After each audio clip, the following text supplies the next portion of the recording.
यहां से प्रस्थान कर रहे हैं उस नई मंजिल के लिए, नए सफर के लिए। मुझे विश्वास है कि आप अपनी स्किल, अपने टैलेंट, अपने प्रोफेशनलिज्म से आत्मनिर्भर भारत की बड़ी ताकत बन के उभरेंगे। आज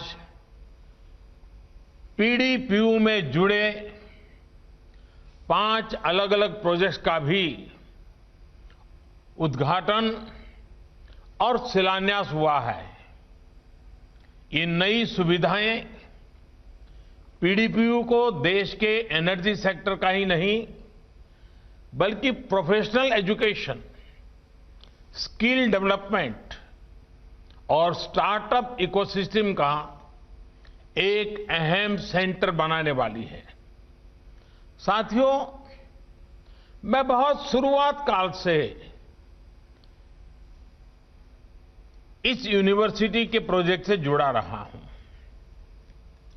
और इसलिए मुझे ये देखकर बहुत खुशी होती है कि आज पीडीपीयू देश ही नहीं बल्कि विश्व में भी अपनी एक जगह बना रहा है, अपनी एक पहचान दर्ज करा रहा है।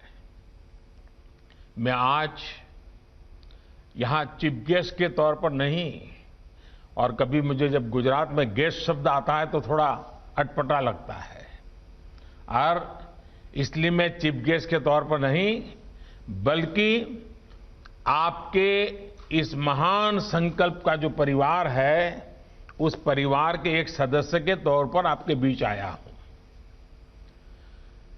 और मुझे ये देखकर बहुत गर्व होता है कि यूनिवर्सिटी अपने समय से बहुत आगे चल रही है। एक समय था जब लोग सवाल उठाते थे कि इस तरह की यूनिवर्सिटी कितना आगे बढ़ पाएगी, लेकिन यहां के स्टूडेंट्स ने, फैकल्टी मेंबर्स ने, यहां से निकले प्रोफेशनल्स ने अपने कर्तृत्व से इन सारे सवालों के जवाब दे दिए। बीते 1.5 दशक में पीडीपीयू ने पेट्रोलियम सेक्टर के साथ साथ पूरे एनर्जी स्पेक्ट्रम और अन्य क्षेत्रों में भी अपना विस्तार किया है। और पीडीपीयू की प्रगति देखते हुए आज मैं गुजरात सरकार को भी अनुरोध करता हूं कि जब मैं इस काम पे शुरू में सोच रहा था तब मेरे मन में था कि एक पेट्रोलियम यूनिवर्सिटी, क्योंकि गुजरात पेट्रोलियम क्षेत्र में आगे बढ़ना चाहता था। लेकिन अब जिस प्रकार से देश और दुनिया की रिक्वायरमेंट है, जिस प्रकार से इस यूनिवर्सिटी ने अपना रूप लिया है, मैं गुजरात सरकार से आग्रह करूंगा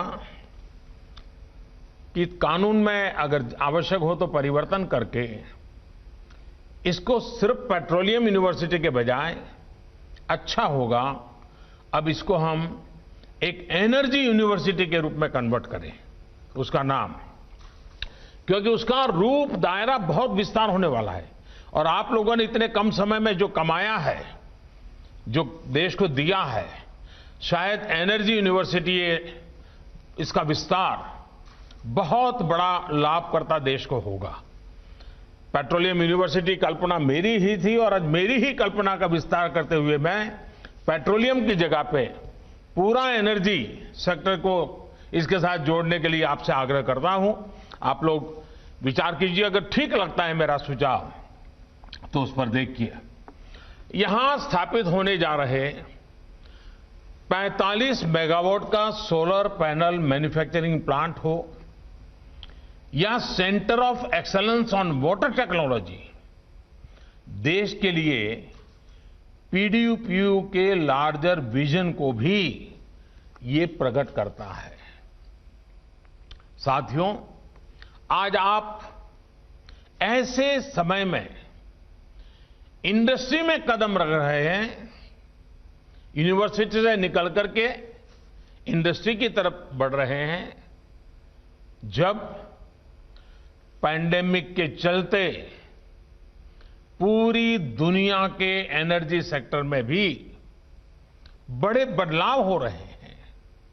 ऐसे में आज भारत में एनर्जी सेक्टर में ग्रोथ की, एंटरप्राइज स्पिरिट की, एम्प्लॉयमेंट की असीम संभावनाएं हैं। यानी आप सभी सही समय पर सही सेक्टर में पहुंचे हैं। इस दशक में सिर्फ ऑयल एंड गैस सेक्टर में ही लाखों करोड़ रुपए का निवेश होने वाला है। इसलिए आपके लिए रिसर्च से लेकर मैन्युफैक्चरिंग तक अवसर ही अवसर है।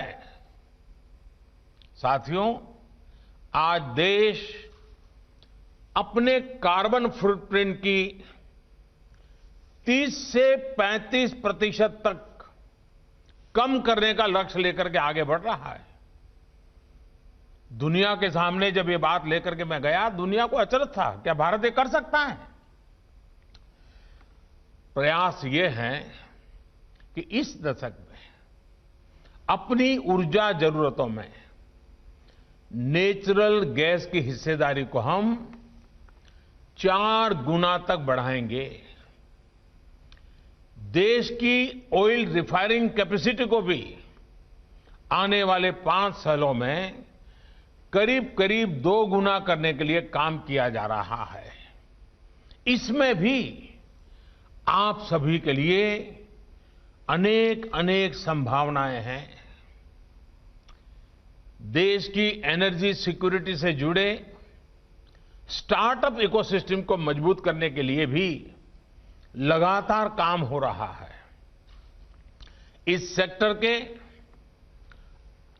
आप जैसे स्टूडेंट्स और प्रोफेशनल्स के लिए एक विशेष फंड भी बनाया गया है। अगर आपके पास भी कोई आइडिया हो, कोई प्रोडक्ट हो या कोई कंसेप्ट हो जिसे आप इंक्यूबेट करना चाहते हैं, तो ये फंड आपके लिए एक बेहतरीन अवसर भी है, एक सरकार की तरफ से तोहफा भी है। वैसे मुझे एहसास है कि आज जब मैं आपसे ये बातें कर रहा हूं तो थोड़ी चिंता भी होगी। आप सोच रहे होंगे कि कोरोना का समय है, पता नहीं कब सब ठीक होगा, और इनमें से आपके मन में जो चिंताएं आती हैं वो स्वाभाविक भी हैं। एक ऐसे समय में ग्रेजुएट होना, जब पूरी दुनिया इतने बड़े संकट से जूझ रही है, ये कोई आसान बात नहीं है। लेकिन याद रखिए, आपकी ताकत, आपकी क्षमताएं इन चुनौतियों से भी कहीं ज्यादा बड़ी हैं। इस विश्वास को कभी खोना मत। प्रॉब्लम्स क्या है, इससे ज्यादा महत्वपूर्ण यह है कि आपका पर्पज क्या है, आपके प्रेफरेंसेस क्या है और आपका प्लान क्या है। और इसलिए ये जरूरी है कि आपके पास एक पर्पज हो, प्रेफरेंसेस तय हो और उसके लिए बहुत ही परफेक्ट प्लान भी हो। क्योंकि ऐसा नहीं है कि आप अपने जीवन में पहली बार किसी कठिनाई का सामना कर रहे होंगे। ऐसा भी नहीं है कि ये चुनौती भी आखिरी चुनौती होगी। ऐसा नहीं है कि सफल व्यक्तियों के पास समस्याएं नहीं होती, लेकिन जो चुनौतियों को स्वीकार करता है, जो चुनौतियों का मुकाबला करता है, जो चुनौतियों को हराता है, समस्याओं का समाधान करता है, आखिर जिंदगी में वो ही सफल होता है। कोई भी सफल व्यक्ति देख लीजिए, हर कोई चुनौतियों से मुकाबला करते ही चल पड़ा है। सावरकर का नेतृत्व हो, हर कोई, धाराएं अलग अलग होंगी, मार्ग अलग होंगे, रास्ते अलग होंगे, लेकिन मंजिल एक थी, मां भारती की आजादी। कश्मीर से लेकर के काला पानी तक हर काल कोठरी में, हर फांसी के फंदे पर से एक ही आवाज उठती थी, दीवारें एक ही बातों से गूंजती थी, फांसी की रस्सियां एक ही बात से सुशोभित होती थी, और वो नारा होता था, वो संकल्प होता था, वो जीवन की श्रद्धा होती थी, मां भारती की आजादी। मेरे नौजवान साथियों, आज हम उस दौर में नहीं है, लेकिन आज भी मातृभूमि की सेवा का अवसर वैसा ही है। अगर उस समय नौजवानों ने अपनी जवानी आजादी के लिए खपाई, तो हम आत्मनिर्भर भारत के लिए जीना सीख सकते हैं, जी करके दिखा सकते हैं। आज हमें आत्मनिर्भर भारत के लिए खुद ही एक आंदोलन बन जाना है, एक आंदोलन का सिपाही बनना है, एक आंदोलन का नेतृत्व करना है। आज हमें आत्मनिर्भर भारत के लिए हर हिंदुस्तानी को, और खास करके मेरे नौजवान साथियों, आपसे मेरी अपेक्षा है, हमें अपने आप को खपाना है। आज का भारत परिवर्तन के एक बड़े दौर से गुजर रहा है।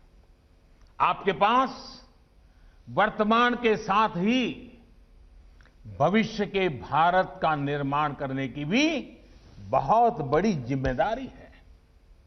आप सोचिए, कैसे गोल्डन पीरियड में हैं आप। शायद आपने भी नहीं सोचा होगा। भारत की स्वतंत्रता के 75 वर्ष 2022 में हो रहे हैं, और भारत की आजादी के 100 साल 1947 में हो रहे हैं।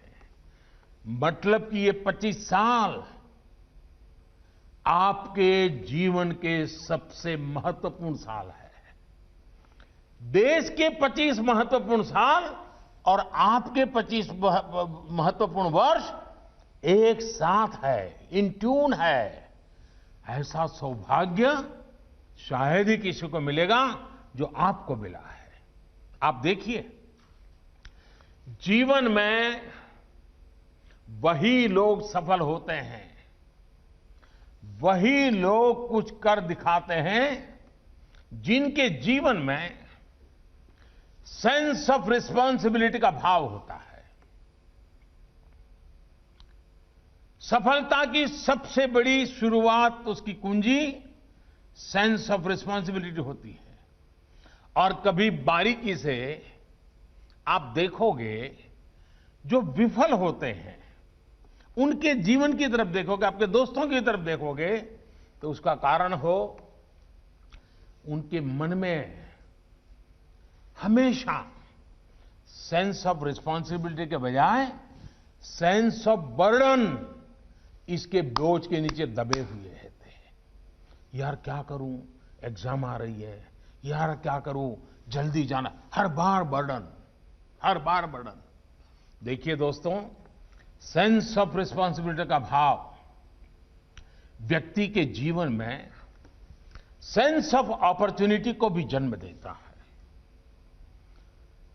उसको रास्ते में कभी रुकावट नहीं, बल्कि अवसर ही अवसर दिखते हैं। सेंस ऑफ रिस्पांसिबिलिटी व्यक्ति के पर्पस ऑफ लाइफ के साथ ट्यून्ड हो, उनके बीच में कॉन्ट्राडिक्शन नहीं होना चाहिए, उनके बीच में संघर्ष नहीं होना चाहिए। सेंस ऑफ रिस्पांसिबिलिटी और पर्पस ऑफ लाइफ दो ऐसी पटरियां हैं जिन पर आपके संकल्पों की गाड़ी बहुत तेजी से दौड़ सकती है। मेरा आपसे आग्रह है कि अपने भीतर एक सेंस ऑफ रिस्पांसिबिलिटी को जरूर बनाए रखिएगा।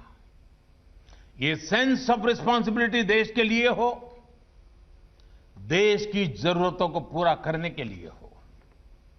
आज देश अनेक सेक्टर्स में तेजी के साथ आगे बढ़ रहा है। साथियों, इच्छाओं के अंबार से संकल्प की शक्ति अपरंपार होती है। करने को बहुत कुछ है, देश के लिए पाने को बहुत कुछ है, पर आपका संकल्प, आपके लक्ष्य फ्रैगमेंटेड नहीं होने चाहिए, टुकड़ों में बिखरे पड़े नहीं होने चाहिए। आप कमिटमेंट के साथ आगे बढ़ेंगे, आप खुद में एनर्जी का एक विशाल भंडार भी महसूस करेंगे। आपके भीतर का जो एनर्जी का पूल है वो आपको दौड़ाएगा, नए नए आइडिया देगा, नई ऊंचाई पर ले पहुंचाएगा। ये सारी बातें हारे हुए मन की बातें हुई है, ये टूटे हुए मन की बातें होती है। एक प्रकार से जिसको जंग लग गया ऐसे मस्तिष्क की बातें होती है। ये सारी बातें कुछ लोगों के मन मस्तिष्क में चिपक जाती है, वो इसी अप्रोच के साथ हर काम करते हैं। लेकिन आज की जो पीढ़ी है, 21वीं सदी का जो युवा है, उसको एक क्लीन स्लेट के साथ, पूरी तरह क्लीन स्लेट के साथ आगे बढ़ना चाहिए। कुछ लोगों के मन में ये जो पत्थर की लकीर बनी हुई है कि कुछ बदलेगा नहीं, उस लकीर को क्लीन करना होगा। इसीलिए क्लीन सेट, उसी प्रकार से क्लीन हार्ट, इसका अर्थ मुझे नहीं समझाना पड़ेगा। क्लीन हार्ट का मतलब ही है साफ नियत। साथियों, जब आप प्री कंसीव नोशन के साथ आगे बढ़ते हैं तो किसी भी नई चीज के लिए दरवाजे आप खुद ही बंद कर देते हैं। साथियों, अभी से 20 साल पहले का समय था जब मैं पहली बार गुजरात का मुख्यमंत्री बना था। अनेक चुनौतियां थी, अनेक स्तर पर काम हो रहा था। अब मैं नया नया मुख्यमंत्री बना, मैं पहले दिल्ली में रहता था, अचानक मुझे गुजरात आना पड़ा। मेरे पास रहने के लिए तो कोई जगह नहीं थी, तो गांधीनगर के सर्किट हाउस में मैंने कमरा बुक कर लिया। अभी शपथ होना बाकी था, लेकिन तय हो चुका था मैं मुख्यमंत्री बनने जा रहा हूं। तो स्वाभाविक है, लोग गुलदस्ते लेकर के आ जाते हैं, मिल जाते हैं। लोग मिलने आते थे, लेकिन जो भी आते थे वो बातचीत में अक्सर मुझे ये कहते थे कि मोदी जी, अब आप मुख्यमंत्री बन रहे हैं, एक काम जरूर कीजिए। करीब करीब 70-80% लोग यही बताए। क्या कहते थे? आपको भी सुनकर के आश्चर्य होगा। वो कहते थे कि मोदी जी कुछ भी कीजिए, कम से कम शाम को खाना खाते समय बिजली मिले, इतना तो करिए। मैं कहता हूं 2001 में जब मैं मुख्यमंत्री बना, तब गुजरात के लोग मुझे मिलते थे, यही कहते थे, साहब कम से कम शाम को खाना खाते समय बिजली मिले, ऐसा कुछ करो ना। इससे आप सोच सकते हैं कि बिजली की क्या हालत थी उस समय। और मैं भी जिस तरह के परिवार से आता हूं, मुझे भी ये पता, अच्छी तरह पता था कि बिजली का होना और न होना कितना महत्व रखता है। मैंने सोचा कि भाई लोगों की समस्या का कोई परमानेंट सॉल्यूशन है क्या। और मैं अफसरों से बात कर रहा था, चर्चाएं कर रहा था, लेकिन वही, अरे भाई ये तो ऐसे ही है, हमारे पास बिजली जितनी है तो हम ऐसा ही कर सकते हैं, जब ज्यादा बिजली पैदा करेंगे तब देखेंगे, ही जवाब आते थे। मैंने कहा भाई एक गिवन सिचुएशन में कोई सॉल्यूशन है क्या। अब ईश्वर कृपा से एक विचार मन में आया, स्थितियों को देखते हुए मैंने कहा भाई एक काम कर सकते हैं क्या, जो एग्रीकल्चर फीडर है वो और जो डोमेस्टिक फीडर है, क्या हम दोनों को अलग कर सकते हैं क्या। एग्रीकल्चर, क्योंकि लोग एक ऐसी हवा बना के बैठे थे कि साहब खेती में बिजली का चोरी होता है, डिकना होता है, फलाना, भांति भांति की बातें मैं सुनता था। अब मैं वैसे नया था तो मुझे हर बात थोड़ा समझाने में भी दिक्कत भी रहती थी, क्योंकि ये बड़े बड़े बाबू लोग बात समझेंगे कि नहीं समझेंगे। और मैं कहता था भाई ये दो फीडर हम अलग करें तो कैसा। कोई सहमत नहीं हुआ, क्योंकि प्री कंसीव्ड नोशन था, ये नहीं हो सकता है। कुछ लोगों ने मुंह पे भी कह दिया कि साहब ये तो संभव नहीं है, ये तो इम्पॉसिबल है। किसी ने आर्थिक स्थिति नहीं है, किसी ने कहा बिजली नहीं है, किसी ने कहा ये व्यवस्था कैसे है, सब चलता रहा। आप हैरान हो जाएंगे, इसके लिए जो फाइलें चली, वो फाइलों का मुझे लगता है वजन भी 5, 7, 10 किलो तक शायद पहुंच गया होगा। और हर बार हर अफसर नेगेटिव लिखता था, हर कोई। अब मैं लगा रहा था ये कुछ करना है मुझे। इसके बाद मैंने एक सेकंड ऑप्शन शुरू किया कि मैंने कहा ये अफसरों के साथ और इनके जो बनी है, मैं कुछ भी कहने जाऊंगा पता नहीं। तो मैंने एक उत्तर गुजरात में एक सोसाइटी थी जिनके साथ 45 गांव जुड़े थे, उनको बुलाया। मैंने कहा भाई एक मेरा ये सपना है कि आप कर सकते हैं क्या। तो उनका साहब हमको सोचने दीजिए। मैंने कहा इंजीनियर वगैरह की मदद लीजिए, मेरी इतनी इच्छा है कि 45 गांवों में जो बिजली जाती है वहां मैं एग्रीकल्चर और डोमेस्टिक को फीडर अलग करना चाहता हूं। तो दोबारा आए, उन्होंने कहा साहब हमें कोई मदद की जरूरत नहीं, हमें 10 करोड़ रुपए इस पर खर्च करने की गुजरात सरकार हमें मंजूरी दे दे। जो कोऑपरेटिव सोसाइटी के रूल्स रेगुलेशन होते हैं उसमें थोड़ी मदद करिए। मैंने कहा ये मेरी जिम्मेवारी, हमने परमिशन दी है। उन्होंने ये काम शुरू किया। मैंने इंजीनियरों को जरा आग्रह से किया भाई जरा करिए इस काम को, और उन 45 गांवों में डोमेस्टिक फीडर और एग्रीकल्चर फीडर को अलग किया। परिणाम ये आया कि खेती में जितना समय बिजली देनी थी देते थे, वो अलग टाइम था। घरों में 24 घंटे बिजली पहुंचने लगी। और फिर मैंने एजुकेशन यूनिवर्सिटियों की मदद से थोड़ा नौजवानों को भेज करके उसका जरा थर्ड पार्टी असेसमेंट करवाया। आप हैरान हो जाएंगे, जो इस गुजरात में रात को खाने समय बिजली मिलना भी मुश्किल था, 24 घंटे बिजली मिली। लेकिन इसके साथ एक इकोनॉमी शुरू हुई। टेलर भी अपना जो सुइंग मशीन था उसको अब पैर से नहीं इलेक्ट्रिक मशीन से चलाने लगा। धोबी भी इलेक्ट्रिक इस्त्री उपयोग करने लगा। किचन में भी बहुत सारी इलेक्ट्रिक चीजें आने लग गई। लोग एसी खरीदने लगे, पंखा खरीदने लगे, टीवी खरीदने लगे। एक जीवन बदलना शुरू हो गया। सरकार की इनकम में भी बढ़ोतरी हुई। इस प्रयोग ने हमारे सभी उस समय के अफसरों के दिमाग को बदला। आखिरकार निर्णय हुआ कि ये रास्ता सही है।